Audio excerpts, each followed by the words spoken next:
it's underexplored. Yeah. Well, and It's an absolute geological Disneyland. Yeah. Yeah. I've come to appreciate that more and more, Mark. The geology is the geology.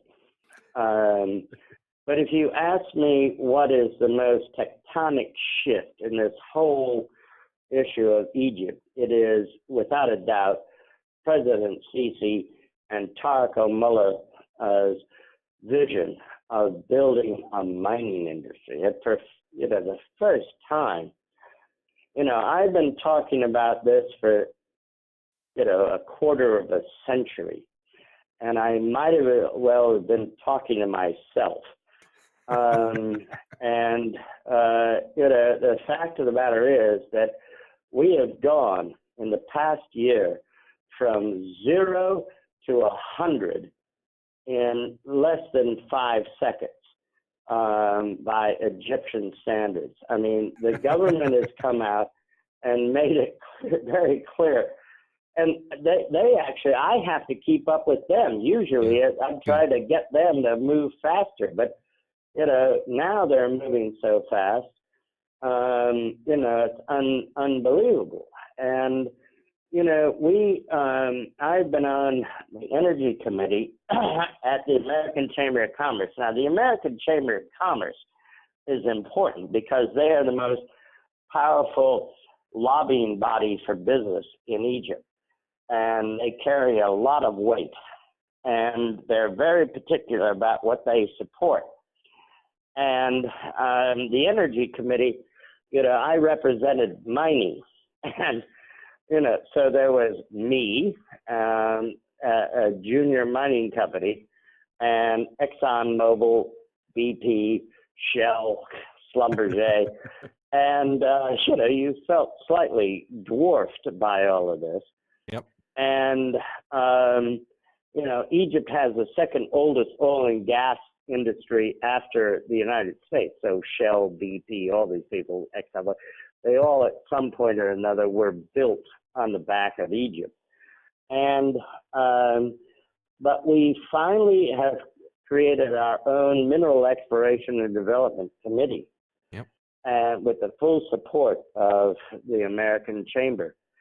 And we met as an industry, that includes people that do phosphate and other things, as opposed to precious and base metals, with the minister on Sunday. And he was absolutely engaged. He was absolutely on side with, he wants to build an industry here. He wants to make it attractive. He understands that the first step is to be able to attract exploration companies and juniors. He understands the long-term nature. I was absolutely amazed. I came out of that meeting, I had to pinch myself, because it was tremendous. And so I think the last part of, our story, which is excellent exploration team, the best in the world, excellent geology. The last part of it was good economics, and that we're going to get. Yeah. And I never thought I'd live to see it. That's wonderful. And at Hamama West, potentially no less.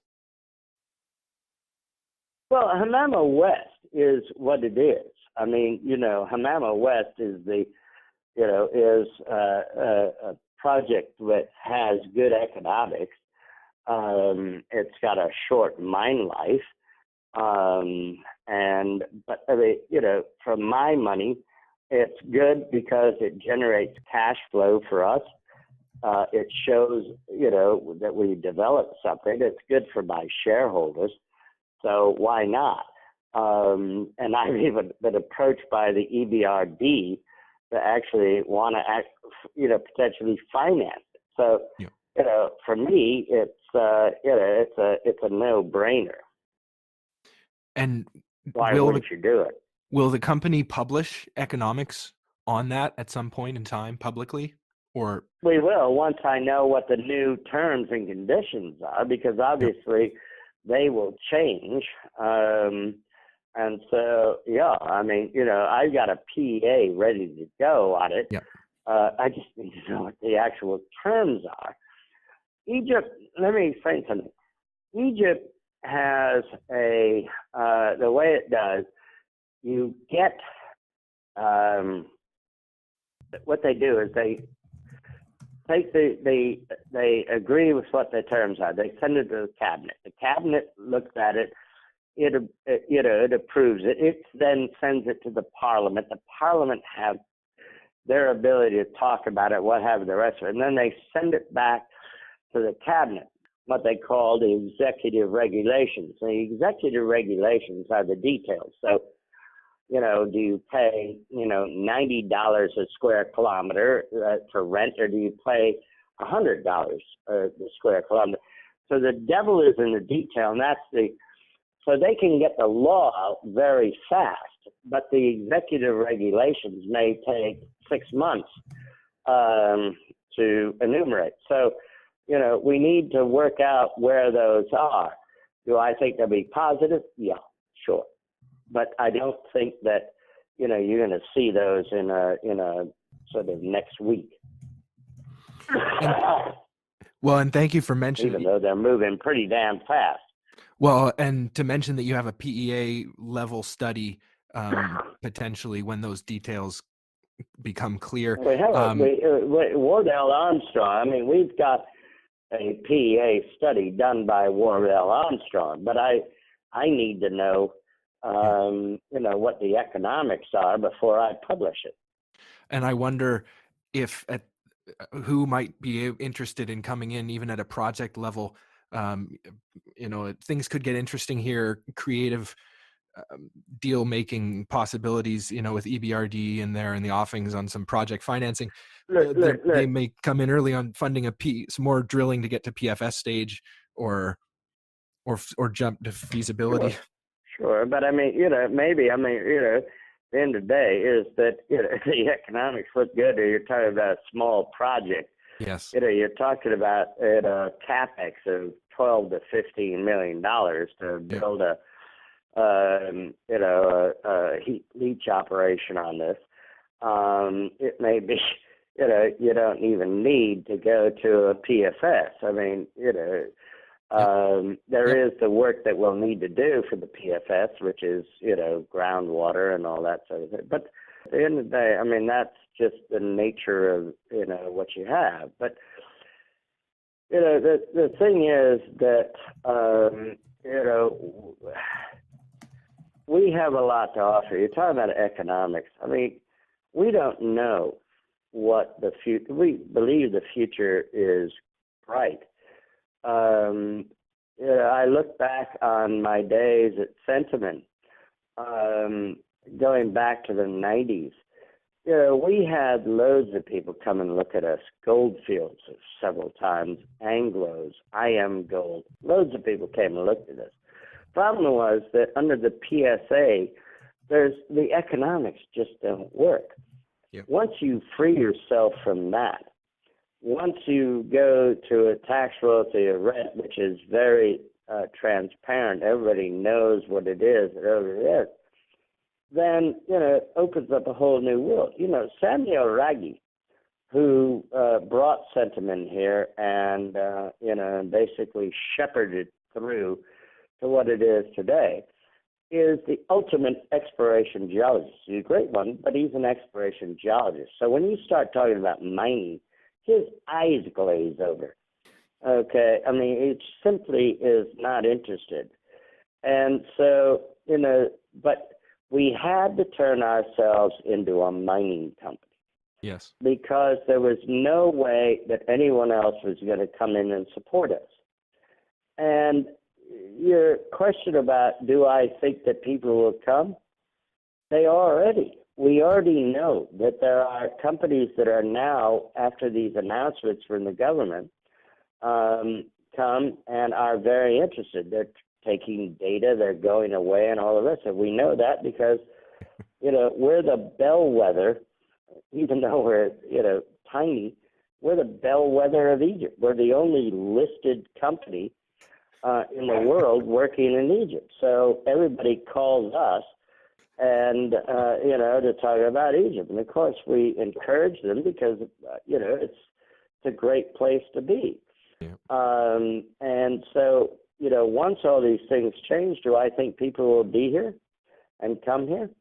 Absolutely. All you have to do is look at Ecuador. Yeah. I think there's now nearly 500 companies that have either secured exploration areas or are in the process at some point, it's at some level of obtaining them. And one thing I haven't heard about in Egypt or in Ecuador yet is a build out in infrastructure associated with this mining boom that they're having. I've dug around for some statistics. I can't tell you about Ecuador. But I mention infrastructure because there was a report out last week from the World Bank in partnership with Egypt in some way, talking about public-private partnerships and infrastructure needs, and no mention of mining at all in it, really, directly, but there was mention of desalination. But there is no mining here, so why would they mention it?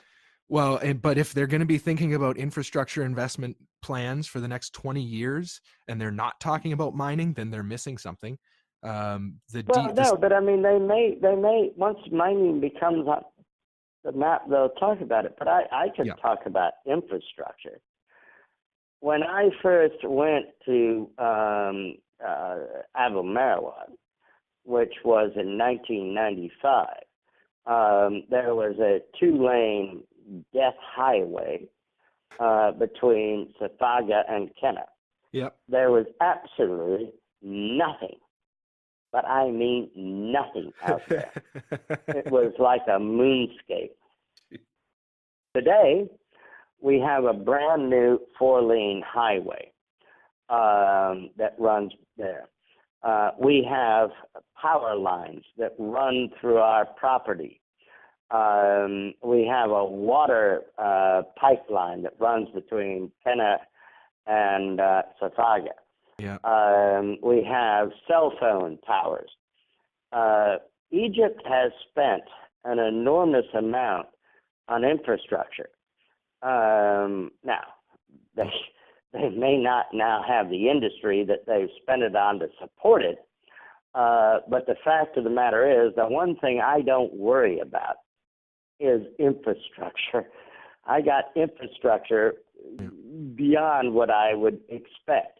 If you look at Orca, they've got a great deposit. I love their geology. I love Orca. I mean, it's a great thing. I'm a shareholder. I think it's excellent. But the problem that Orca has is that they are out in literally the middle of nowhere. The Sudanese government doesn't have money to spend on infrastructure. So they've got to have a deposit big enough to build roads, power, water, and all the rest of it that goes along with it. We don't have to worry about, we have to worry about water, but at the end of the day, that's only a cost. Can we build a bore field nearby and take it out of the ground, or do we have to build a pipeline from either the Red Sea or the Nile? But I sit between two bodies of water.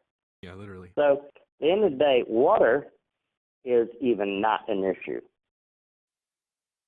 Just depends on the cost. Well, and there's so much more than that too. Like, I remember reading about a government official somewhere in the Enterprise Press, great news coverage of Egypt, and they had a story about the railroad. I think they were mentioning railroad repairs. That there's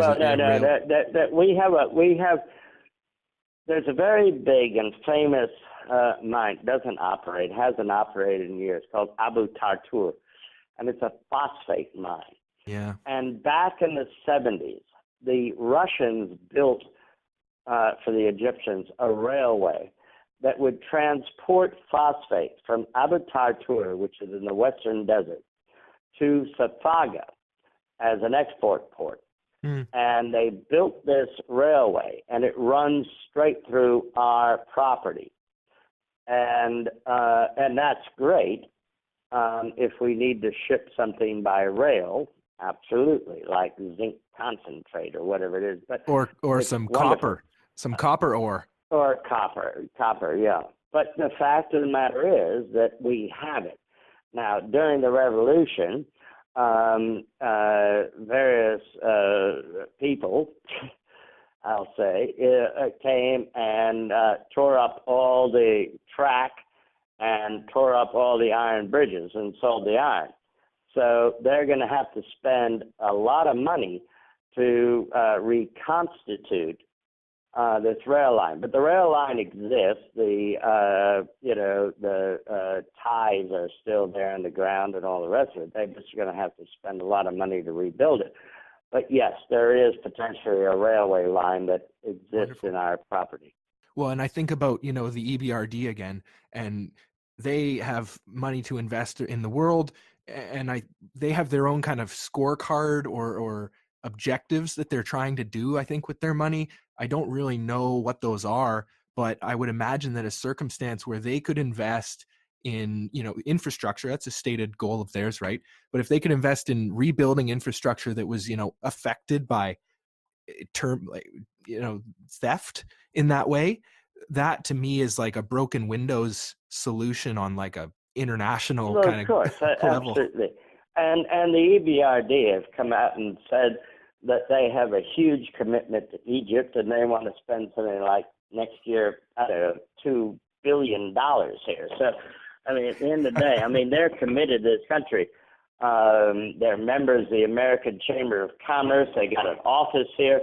The natural resources team we've met with, they certainly are keen to do something here because the only place they have investments in mining in North Africa is Morocco. So, wow. Egypt is the new frontier for them. Yeah, business is booming. And I think and I think that you get the economics right, you get the framework right. It's not just going to be the EBRD that will come here. It's going to be a lot of people that want to come here and participate. And a headline from Enterprise Press today, will Egypt issue the first new banking licenses in nearly a generation? I read that, and it tickled me a bit because I'm old enough to remember when Commercial International Bank, which is CIB, was actually Chase Manhattan here, and you had other people like banks that you've never even heard of called like First Chicago, which is the old First National Bank of Chicago that had operations here. And it was, one of the great things, Amr Gahi, who was the last finance minister, liked to say that he worked at Chase Manhattan. And the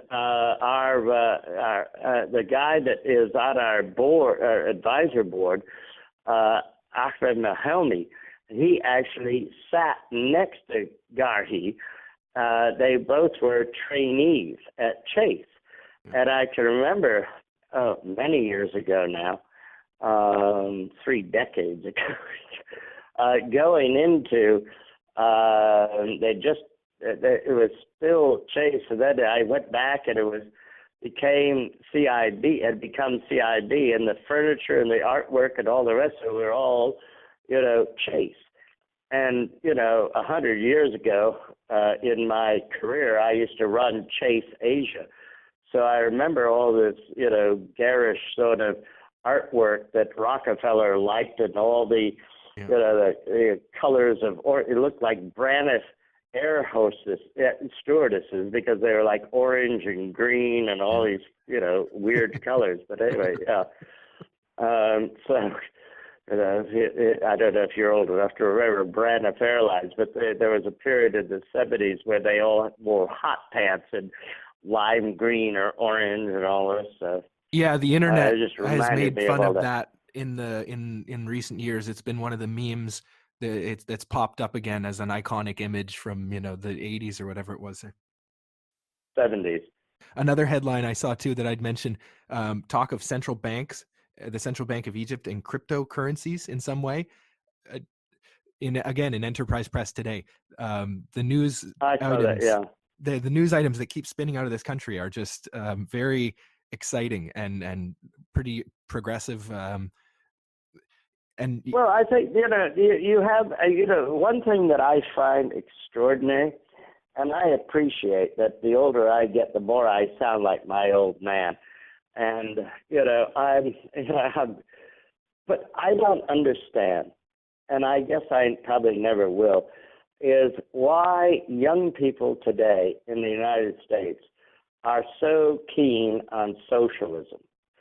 You know, when 1952, when Nasser came to power, like Castro, he was a post-colonial ruler who embraced socialism as a platform to control his population. And for socialism, you can read communism or fascism, and for that you can read dictatorship. And I don't understand when they have an example of how wrong this is in Venezuela, why they would want this. But here in this country, our biggest problem is undoing and clawing our way out of the morass of 70 years of socialism. And, it's hard to explain because you don't live here, but I can tell you that it is absolutely painful. And, the whole attitude of people here and the whole attitude of how, especially those in power, Sisi, and thank God for President Sisi. He is of the younger generation, but it makes his life extremely difficult trying to get rid of this bureaucracy, get rid of these ridiculous regulations, get rid of all this stuff that, this is the only country where I could catch you stealing money red-handed out of the safe, fire you for theft, and you could still sue me for your rights to have your full salary benefits paid because it's under employment law. I mean, it is absolutely crazy. And we try here to move forward. It's one of the reasons why messaging is so important, because we're cutting through all this. One of the biggest problems with, mining is this fanatical focus on gold, which holds back the exploration for anything else. This is the problem that we suffer from, is that, there are people here that are, either generationally Nasserites or have misguided, nationalism, thinking that there's some sort of colonial conspiracy to steal the wealth of Egypt, or in particular the gold of Egypt. And, gold is only one part of the overall mineral potential of Egypt. Yeah. There seems to be, a focus on it, gold. So therefore, everything else, we're not interested. Look, if I said that I was interested here in exploring for copper or zinc, people wouldn't care what I did, because What it if you wasn't said gold. What if you said uranium? Would they? Do you think? That's a whole different thing. That's there is a national security issue with that. Well, but it's surely out there in the desert somewhere. Sure. Absolutely. Yeah. Without any shadow of doubt, we have uranium. I mean, I'll give you an example. Centamin, the first concession area they took was a titanium mineral sands, beach sands at Rosetta on the north coast. Yeah. And it was a wonderful project. The economics were excellent. And it was a dream project. And all of a sudden they found trace elements, and I mean trace elements, that were radioactive. At which point all hell broke loose, and the Army got involved, nuclear authority got involved, and all the rest, and the whole thing went to hell in a handbasket. They're now trying to resurrect it under the Army.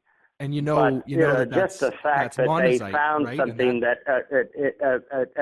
a trace element that was radioactive, they immediately thought, you're going to build a bomb.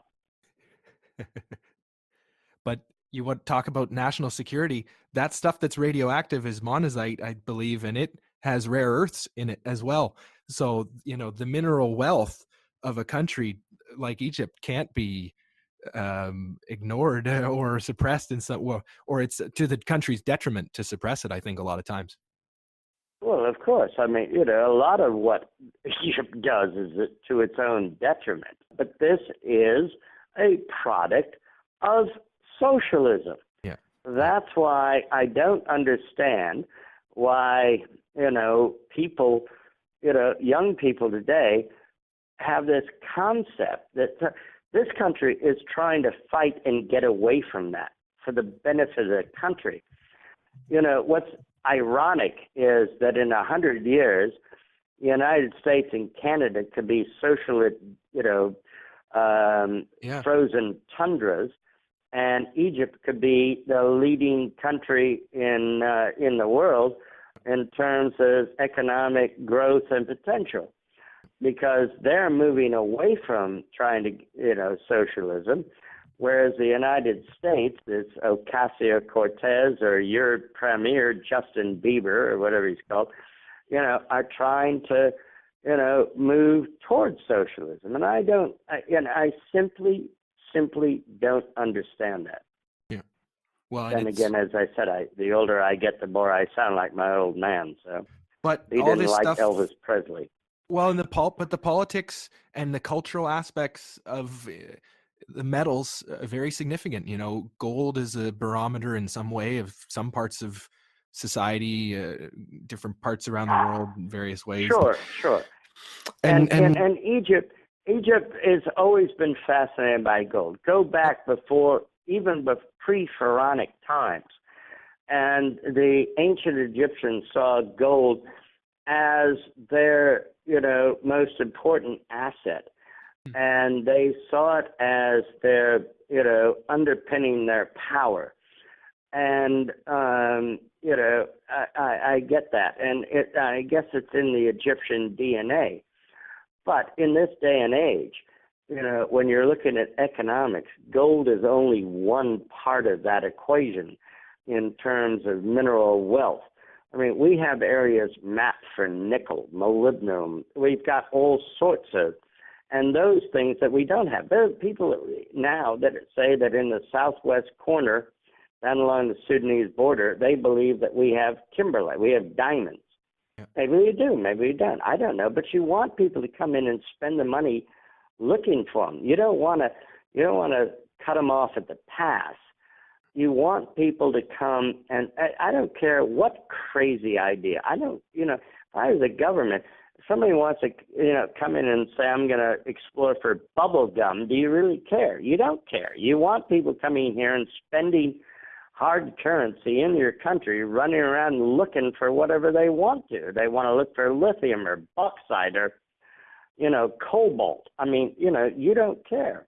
Well, capitalism isn't easy, though, right? And the people who are doing that exploration, they better know what they're getting them. You spend some money and you drill some holes, and then what do you have? The mineral exploration business is a very difficult one, and the mining industry. But I mean, that's not the government. Yeah. You allow people to come in. You make it as easy as possible for them to come in and do that work. And let them come. Let them spend that money. It's not up to the government to worry about whether they're successful or not. Yep. Well, there's lots happening in Egypt. The stuff with the IMF loans earlier this year, again, I believe some more, and people looking at the inflation rates there in the country now, they're very high. Yes, I know. And I would point out that, that how much mayonnaise costs here. Yeah, I would hope that, and you mentioned Venezuela as well earlier. They're even higher there, probably for different reasons. Well, no, but I mean, you can't compare the two. I mean, exactly. that's I use that as an example of a country that's moving to want socialism, as opposed to a country that's trying to get rid of it. And Egypt has taken some, never. It's taken some tough medicine. In my 30 years of being here, would I have ever seen them, get rid of the fuel subsidy? I just never. So they're taking the hard measures to do this. And they've said to the IMF that once they pay that, they don't need it anymore. Yeah, that's. I hope they can walk that line. Yeah. Well, I do too, because I mean, when I first got here in 1991, we called the IMF to ride to the rescue, and here we are again. But hopefully, this is the last time. Well, and ongoing relationships with the global establishment isn't a problem, right? If Egypt's going to be a significant player on the world stage, that's fine. And sure. And I would absolutely, and I think Egypt is the cornerstone of the Middle East. The thing I like about Sisi is he reminds me of Trump, and I love Trump. Oh, Mark. What a controversial figure he is. Yeah, fine. I don't mind controversy. I think he's doing the right thing. I think it's time we don't have your typical politician in there. I think he's shaking things up, and I think that's good. Well, the establishment doesn't like it, but I mean, that doesn't bother me one iota. And again, the potential impact of a mining industry in Egypt, and the macro. It could be bigger. It could be bigger than tourism.